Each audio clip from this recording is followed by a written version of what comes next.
If you want to watch every episode of the Stop and Go F1 Retro Review of 1981 right now, you can do so by becoming a Mansell Mustache member. Click the link in the description below.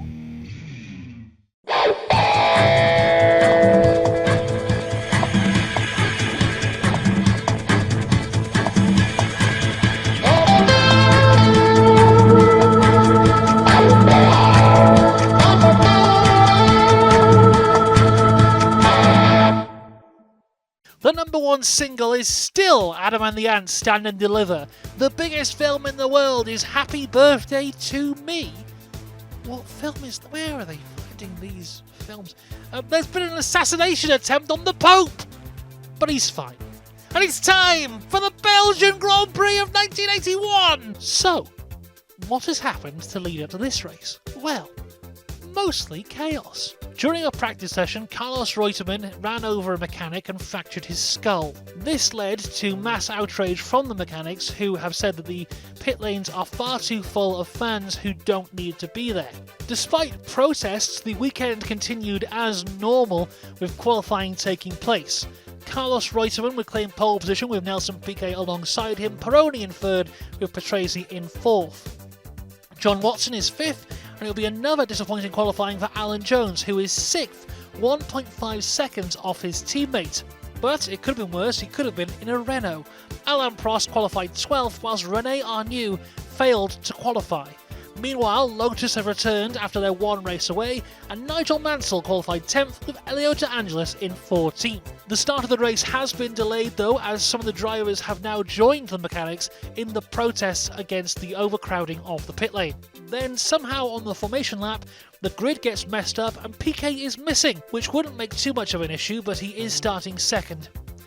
And for the start of this race, we now hand over to Murray Walker. Threading his way through the grid in the second of the two arrows. You could see Reutemann clapping his hands. That means to say he's got his engine running. He's worried about overheating. And look, Nelson Piquet, there's Alan Chalice. That's the chief mechanic of the Williams team, speaking to Reutemann, who is obviously disturbed because Piquet is not in position. You can see the Brabham mechanic on the left standing in Piquet's position, wondering where his driver is. In the background, there's one of the Renaults, in fact the only Renault, Alain Prost, because René Arnoux didn't qualify. And Frank Williams leans over Reutemann's car. Reutemann shows him the time, indicates when the race is going to start. Reutemann is obviously getting very, very agitated about the fact that his Williams car engine, the Ford V8, is overheating. And this is a very real problem for drivers, and I cannot understand why the grid is taking so long to form up. They should have come through virtually. There is Siegfried Sturr shuffling his car about, and still with Pironi behind Reutemann, still Patrese is not there. That's Jacques Lafitte in the blue Talbot. Patrese, there is Patrese. I'm sorry, I meant Piquet isn't there, but here is Piquet. Slip of the tongue, I apologise. And now Patrese too is agitated. Look at Patrese, and the Brabham mechanics are going to push Piquet's car back, and I think that Patrese has stalled his engine. This is more than mere agitation about overheating. Patrese has stalled his engine, yes, and there's a mechanic. He's getting over the air bottle. He's going to try and restart Patrese's car. There's the air bottle going down. Patrese waving his arms to indicate to the drivers behind him, in case the race starts, that his car engine is stalled. It started. The mechanic's gone down behind his car, and Siegfried Sturr has smashed into the back of Patrese's car, and he's hit the mechanic. You can see the mechanic lying on the ground. This is absolutely appalling. A disastrous start.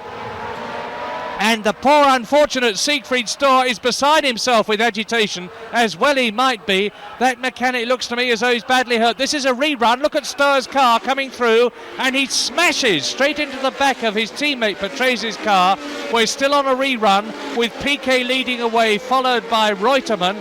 But the point about the race at the present moment, as the replay continues, is what is going to happen. Are they going to keep the race running?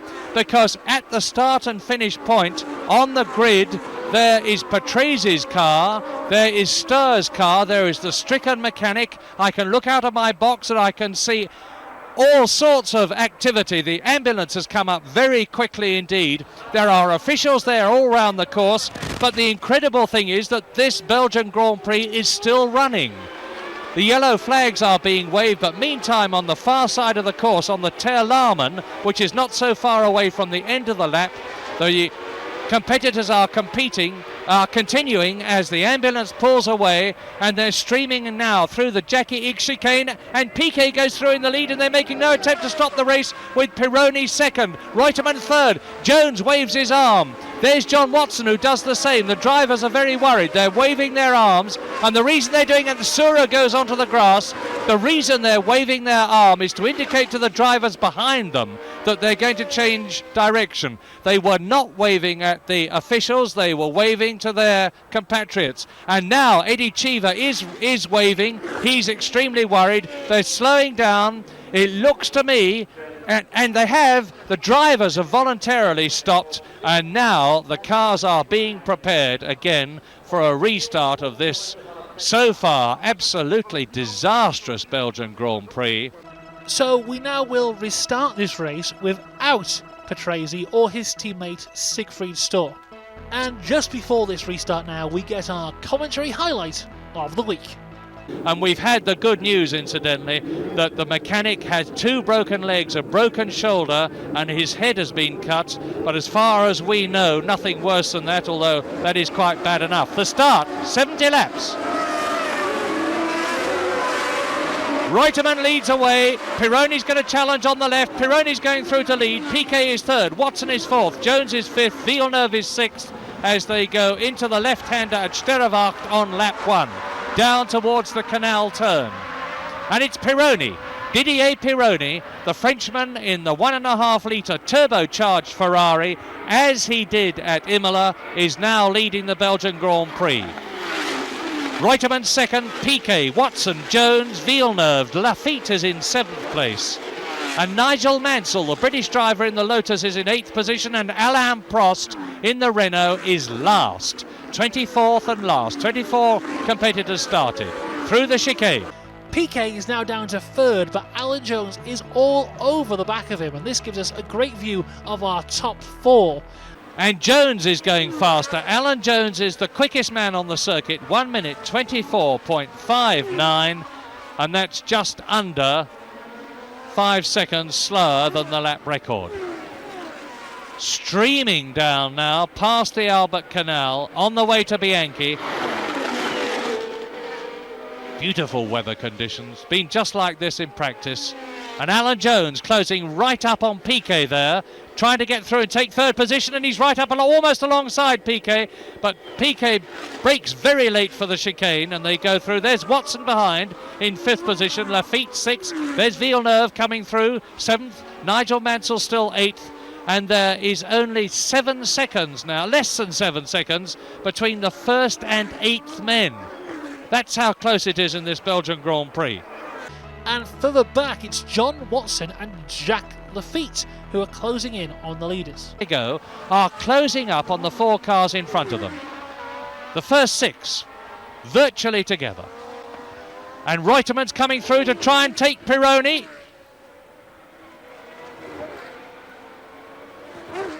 And Piquet's going through. Change of position, first change of position we've had in the top 6 places, and Nelson Piquet goes through and passes Carlos Reutemann and moves up into 2nd position, and Alan Jones is doing the same thing. Alan Jones is through into 3rd position, Reutemann down to 4th. That's exactly what I said could happen as Jean-Pierre Jabouille comes into the pits. And now looking at Reutemann, it looks like he might have an issue as he has now dropped to 4th place. And now we get a repeat of the San Marino Grand Prix. Pironi in the lead again with Piquet closing him down, although this time Alan Jones has not been lapped twice. And Nelson Piquet harried Pironi every inch of the way, as he's doing now at San Marino, kept showing him his front wheels, and they'll be big in the mirrors of Didier Pironi. And so Alan Jones is big in the mirrors too of Nelson Piquet, because they're absolutely together, and Alan Jones coming right up alongside Piquet as they go into the chicane.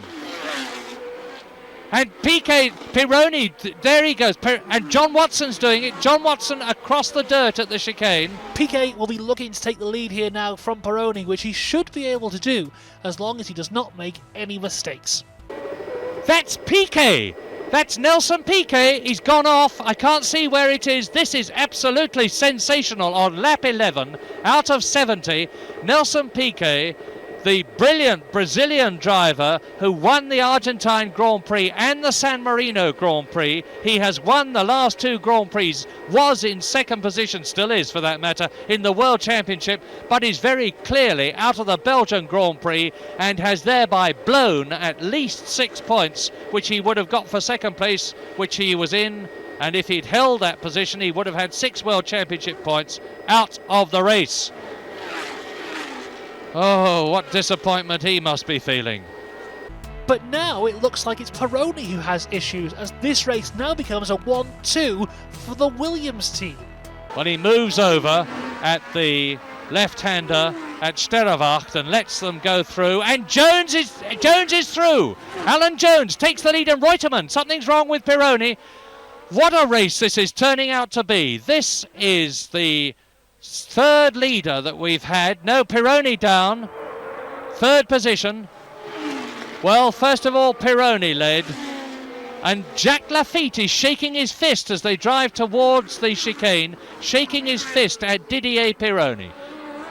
So the race started. Pironi led all the way, and now Alan Jones has moved through into the lead to become the second leader in this Belgian Grand Prix of 1981. But that's enough at the front of the race. It's now time for the amazing Andrea Disastrous. The amazing Andrea Disastrous. Pironi is still in fourth place. De Cesaris is still in the pits. The amazing Andrea Disastrous. Alan Jones now leading this race, trying to put the disappointment of San Marino behind him and show the entire world why he is the world champion. They were quicker, 1:23.4. Jones is going quicker all the time. Jones is off! Jones is off into the barrier. While I was talking about that, while I was saying Jones was going faster than ever, off he goes. It looks as though the course must be much slippier, and Jones hopping. He's putting his foot on the ground, so I don't think he's broken his ankle, but my goodness, that was absolutely sensational. Jones's Williams car slid off the course like Piquet. I do not believe that Jones made a driver error. This is a replay. Let's have a look and see what happens. Jones going into the right-hander at Bianchi. He goes out towards the edge, and he goes over the curbing, straight into the Armco barrier. A great flash of sparks, a shower of tyres, very strategically placed to absorb the shock, and whoever placed them there deserves a medal. That was a beautiful bit of placing, because that's undoubtedly saved Jones from injury. And congratulations to the Belgian Grand Prix authorities. They've placed a crane at this point. They must have been expecting trouble, and already the sling is out. The hook is being connected up. The sling is through the roll bar of Jones's Williams, and that's an ideal place to connect it because there's plenty of strength there. The marshals throwing the front aerofoil and bits of shattered fiberglass behind the Armco barrier, and now Jones's Williams car is going to be craned off the circuit, out of the way of the other competitors. But with Piquet out, and Pironi out, and Jones out, I've lost track of the top three. Who's in the top three? Reutemann then, and that's after 20 laps. Jacques Lafitte up into second place. Nigel Mansell in third position. Nigel Mansell! He's done it. He's in the top three of this race. He's going to win the whole bloody thing. This is now turning into a fantastic race for Carlos Reutemann, who is leading the race and the championship with his two main rivals, Piquet and Jones, both out of the race. And now we go to a lovely little battle between Villeneuve and De Angelis, who have both got past John Watson after he had an issue. Now the battle between De Angelis and Villeneuve. Villeneuve in the Scarlet Ferrari, De Angelis in the Lotus, battling for fifth position with John Watson ahead of them. No, they're not. They're past. They're past. John Watson is behind them. Villeneuve then is ahead of John Watson, and John Watson is only just ahead of the car behind him. Now let's have a very close look at this. In the lead, Reutemann. In second position, Lafitte. In third position, Mansell. So Villeneuve is up into fourth place, De Angelis is up into fifth position, John Watson is in sixth position, and right behind John Watson is Eddie Cheever in the Tyrrell in seventh position. Fourth and fifth, Villeneuve and De Angelis. So the two Lotus 81s, and there goes Cheever. Cheever is ahead of Watson. Cheever is up into sixth position.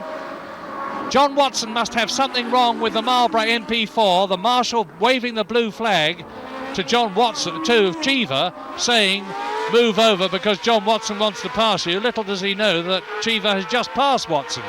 Fourth and fifth, Villeneuve and De Angelis. Really stirring stuff at the end of the Belgian Grand Prix as Ghinzani comes through. De Angelis, very good driver. Eddie Cheever is pulling away from Watson and closing up on De Angelis.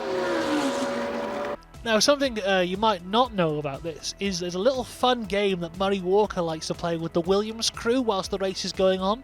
Just before the last lap of the race, the Williams crew will wave a flag of the world to Murray Walker in the commentary box, and Murray Walker has got to tell them what flag it is. Now, I did send Murray an A to Z of flags of the world to try and help him here, but he has let me know he's only got to A, so hopefully they show a flag from a country that begins with A. He's going to come in, and that's the mechanic that's one of the Williams mechanics. I don't know what that strange flag is.